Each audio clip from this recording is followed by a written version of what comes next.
Добрый день, дорогие подписчики и все те, кто просто проходил мимо, наткнулся на данное видео.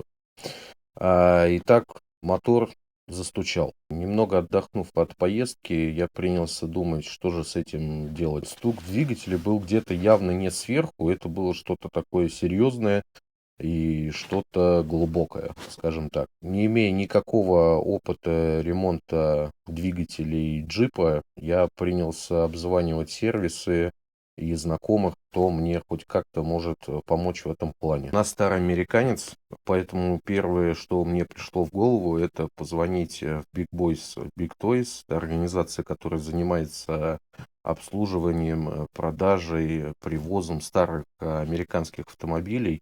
Вот.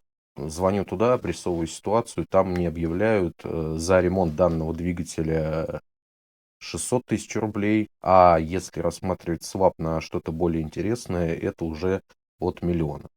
По ряду причин, в том числе и финансовая, она и основная причина, я от этого варианта отказываюсь. Далее звоню во всякого рода клубные сервисы, что-то типа территории джипа, рассказываю ситуацию там, там просто говорят, что заниматься этим не будут. И все, без объяснений причин. Просто нет и все. Не помню по какой причине, то ли где-то слышал, то ли мне кто-то посоветовал, я позвонил ребятам из Барж Гараж. Там рассказал ребятам про свою ситуацию, они, в принципе, ну, пошли навстречу и сказали машину привозить. Поэтому, недолго думая, гружу машину на эвакуатор и отправляю автомобиль туда, к ребятам. Машина приехала чуть пораньше, я немножко попозже. Когда приехал за машиной, машина уже была в боксе, и ребята предварительно послушали мотор. Звук был снизу, в середине двигателя, где-то вот сразу за масляным поддоном.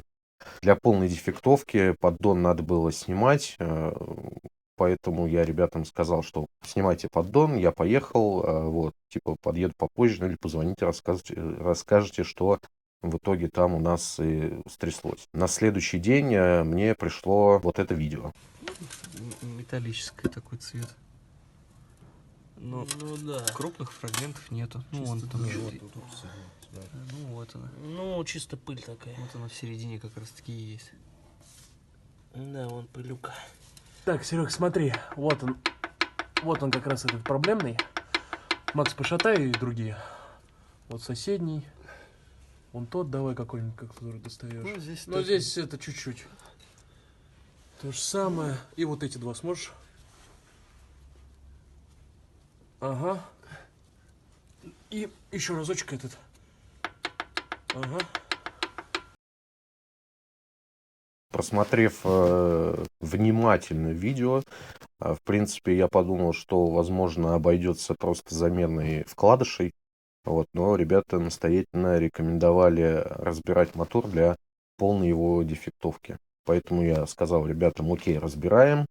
И я уехал. Российская Федерация запчастей для данного мотора, я напомню, это был у нас 2,8 литра V6. Запчастей нету. И, в принципе, у джипа, как оказалось, этот мотор оказался достаточно неудачным по ряду причин. Вот. На eBay все запчасти есть. В магазинах, либо у мужиков, дедов в гаражах. Но, в принципе, все есть. Вкладыши, поршни, даже головки в сборе, даже, по-моему, и двигатель в сборе есть. Но из-за санкций данные запчасти не оплатить и не привезти сюда. Посидев и опять подумав, что же с этим делать дальше, я пришел к мнению, что мотор я буду менять, и менять его буду самостоятельно. А на какой именно мотор — это вопрос. Раз дело зашло так глубоко и, видимо, надолго, я начал думать, что же, в принципе, можно поставить данный автомобиль. Если гуглить, то в эти джипы чего только не ставили. И УЗ, и ЛС, и РБ двигатели, и даже какие-то ВАГ двигатели. Сразу же подумал о том, что было бы прикольно в эту машину поставить что-то типа V8, да.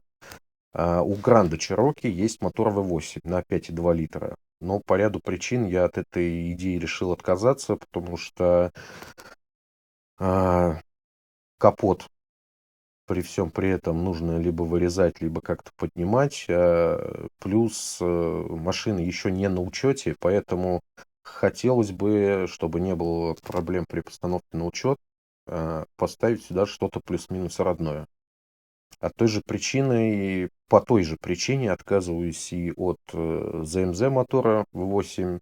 Меня этот мотор привлекал тем, что его можно на тот момент было купить новым с завода, по-моему, в Нижнем Новгороде за 150 тысяч рублей, и все-таки это карбюратор. То есть электрики минимум, у меня опыта в электрике автомобильной нет вообще никакого, поэтому разбираться с какими-то блоками управления, с кучей всякой разной проводки, честно сказать, я этого боялся. Вот, поэтому карбюратор, простой советский мотор, где запчасти есть совершенно повсюду, вот, он меня привлекал. Но, опять же, постановка на учет, от этой идеи я решил отказаться. А при всем при этом не было понимания вообще, как мотор, окей, а как его стыковать с коробкой, а коробка у нас механика. Как его стыковать через какую-то переходную плиту, либо через переварку колокола коробки передач. Ну, тоже это все немного такая странная история, как все это сращивать, не было никакого понимания. Ткнулся я на мотор AMC 242. Это шестицилиндровый рядный мотор. Производился он с достаточно древних времен и ставился в джипы с 80-х по 2000-е, с 1980 по 2000-е годы.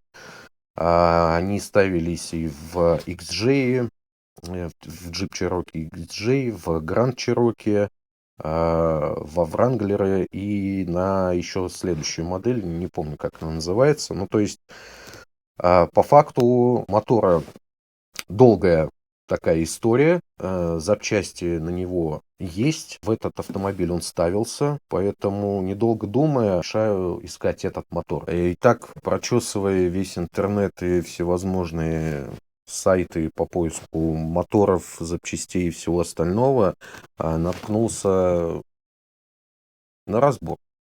Вот, там Grand Cherokee 92 года на моторе, вот том, который мне нужен, системой впрыска МОПА.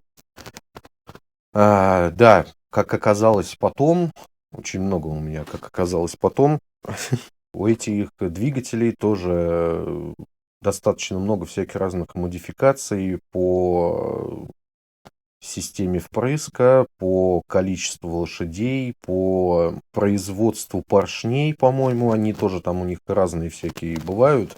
Вот, какие-то стучат со временем, какие-то нет. Вот. Искать мотор с системой зажигания, системой впрыска Мопар. Есть Реникс, а есть Мопар. И как я пообщался с опытными джиповодами,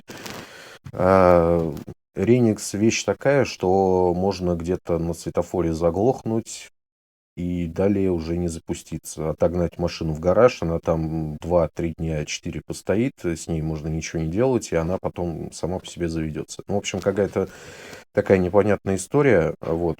Приехал к человеку, двигатели с коробкой стояли в машине, мы на этой машине прокатились, мотор послушали, все переключается, все едет, мотор работает, но подтекает антифриз из-под помпы.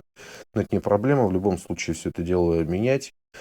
Поэтому оставил задаток, договорился на назначенный день, заказал манипулятор. По прибытию мотор уже был подготовлен к тому, чтобы его оттуда выдергивать, что мы, собственно, и сделали. Еще небольшая такая вставочка. Опять же, как мотор состыковывать с коробкой, понимания у меня никакого не было. Есть вариант с переваркой, с переходными плитами, но хотелось бы все-таки делать как-то плюс-минус по заводу, поэтому решил мотор искать вместе с коробкой автомат АВ-4. Эта коробка японская. В интернете почитал и с мужиками поговорил. Достаточно надежная. То есть я даже, углубившись во всю эту тему, потом переговорил с мужиком, который на таком джипе лазит там по горам, по лютому бездорожью. У него вот эта коробка АВ-4 автомат, она достаточно надежная, не перегревается, все терпит. Вот. А ребята и мужики, которые ездят на таких же джипах на механике, жгут сцепление. Но мне по горам на этом автомобиле лазить не нужно будет, я надеюсь, поэтому просто берем двигатель вместе с коробкой автомат и не паримся. По прибытию уже в гараже, осмотрев мотор и коробку, я понял, что размеры и вес огромны. Как все это запихивать в машину, не было никакого понятия. А как я это сделал, с какими трудностями мне пришлось столкнуться в процессе установки, получилось ли у меня вообще поставить этот мотор в данный автомобиль и запустить, смотрите в следующей серии. Спасибо за просмотр. С вас лайк, подписка, возможно, комментарий. До скорой встречи. Да, я надеюсь, данное видео выйдет в 2025 году, в конце 2025 года. Впереди у нас 2026, поэтому всех хочу поздравить с наступающим Новым годом. И надеюсь, что данный автомобиль уже выйдет из гаража и будет радовать нас, меня, своим видом, динамикой, возможно, хоть какой-то. Ну и удовольствием от вождения.